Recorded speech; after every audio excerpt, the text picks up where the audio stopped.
Welcome to Jas simple cooking.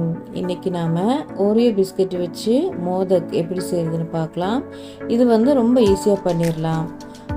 இது பண்ணுறதுக்காக நான் இங்கே 3 பேக்கெட் ஓரியோ பிஸ்கட் எடுத்து வச்சுருக்கேன். ஒவ்வொரு பேக்கெட்லேயும் 12 பிஸ்கட் இருக்குது, மொத்தம் 36. இப்போது இதில் பிஸ்கட்டையும் க்ரீமையும் நம்ம தனித்தனியாக வேறு பாத்திரத்தில் எடுத்து வச்சிடலாம்.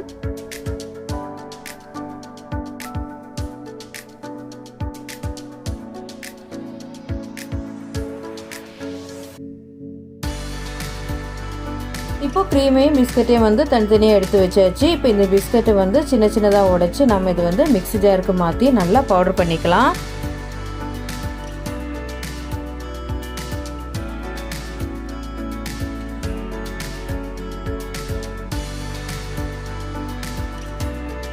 இப்போ எல்லா பிஸ்கட்டையும் நான் மிக்ஸி ஜாருக்கு மாற்றிட்டேன். இப்போ இது நல்லா பவுடர் பண்ணிட்டு வந்துடலாம். நல்லா நைஸாக பவுடர் பண்ணிக்கோங்க. நான் பவுடர் பண்ணி எடுத்துகிட்டு வந்துட்டேன். பாருங்கள், இந்த அளவுக்கு நல்லா நைஸாக பவுடர் பண்ணிக்கோங்க. இப்போ இந்த பவுடர் பண்ண பிஸ்கட்டை ஒரு மிக்சிங் பவுலுக்கு மாற்றிடலாம்.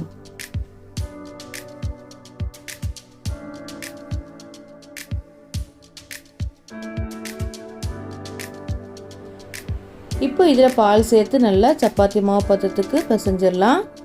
பால் கொஞ்சம் கொஞ்சமாக சேர்த்து நல்லா பிசைஞ்சிக்கோங்க. நான் முதல்ல 2 டேபிள் ஸ்பூன் அளவுக்கு பால் சேர்த்து நல்லா மிக்ஸ் பண்ணிக்கிறேன். மறுபடியும் 2 டேபிள் ஸ்பூன் அளவுக்கு பால் சேர்த்துக்கிறேன். சேர்த்துட்டு இது நல்லா மிக்ஸ் பண்ணி விட்டுக்கோங்க. அதுக்கப்புறமா நாம் இப்போ இதை கையை வச்சு நல்லா பிசைஞ்சிக்கலாம்.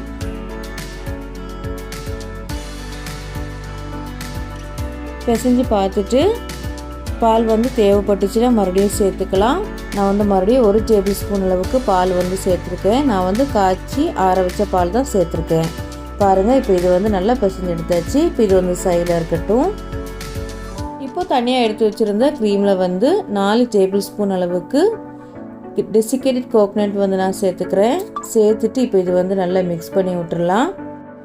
டெசிகேட்டட் கோகனட் வீட்டில் எப்படி செய்யணுங்கிற வீடியோ நான் ஏற்கனவே அப்லோடு பண்ணியிருக்கேன். அதோட லிங்க் நான் டிஸ்கிரிப்ஷனில் ஷேர் பண்ணுறேன், செக் பண்ணி பார்த்துக்கோங்க.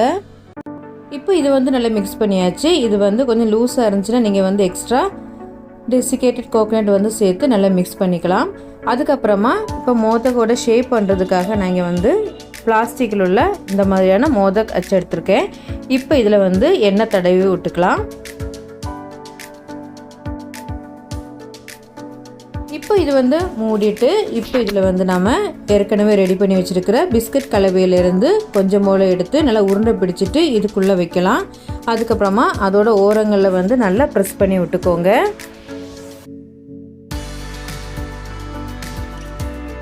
பாருங்கள், இந்த மாதிரி லைட்டாக ப்ரெஸ் பண்ணி விட்டுக்கோங்க.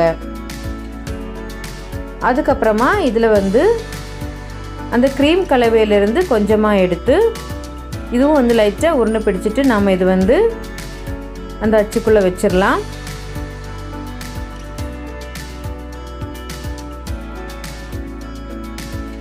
இப்போ உள்ள க்ரீமை வச்சுட்டு நல்லா ப்ரெஸ் பண்ணி விட்டுட்டு அதுக்கப்புறமா அது மேலே மறுபடியும் கொஞ்சம் பிஸ்கட் கலவையை வச்சுட்டு லைட்டாக ப்ரெஸ் பண்ணி விட்டுக்கோங்க.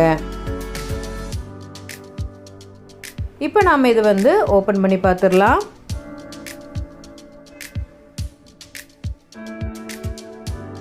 பாருங்கள், அழகாக சூப்பராக வந்திருக்கு. நல்ல ஷேப்பாகி வந்திருக்கு பாருங்கள். இதே மாதிரியே நம்ம மிச்சம் இருக்கிற எல்லா மாவுலேயும் பண்ணிடலாம். பாருங்கள், எல்லாமே ரெடி பண்ணிட்டேன். இந்த அளவில் பண்ணிங்கன்னா கிட்டத்தட்ட 7 மோதக் போல் கிடைக்கும். இப்போ இது செட் பண்ணுறதுக்காக 1 மணி நேரம் ஃப்ரிட்ஜில் வச்சிடலாம். ஏன்னா இது கொஞ்சம் சாஃப்டாக தான் இருக்கும். இப்போது நான் 1 மணி நேரம் ஃப்ரிட்ஜில் வச்சுட்டு வெளியே எடுத்து வச்சுட்டேன். இப்போ இது கட் பண்ணிக்கலாம். பாருங்கள், நல்ல சூப்பராக வந்திருக்கு. அவ்வளோதான், நம்ம ஓரியோ மோதக் ரொம்ப சூப்பராக ரெடி ஆகிடுச்சு. டேஸ்ட் ரொம்ப சூப்பராக இருக்கும். நீங்களும் வீட்டில் செஞ்சு பாருங்கள். இந்த வீடியோ உங்களுக்கு பிடிச்சிருந்துச்சின்னா லைக் பண்ணுங்கள், ஷேர் பண்ணுங்கள். மறக்காமல் ஜாஸ் சிம்பிள் குக்கிங் சேனலுக்கு சப்ஸ்கிரைப் பண்ணுங்கள். தேங்க்ஸ் ஃபார் வாட்சிங்.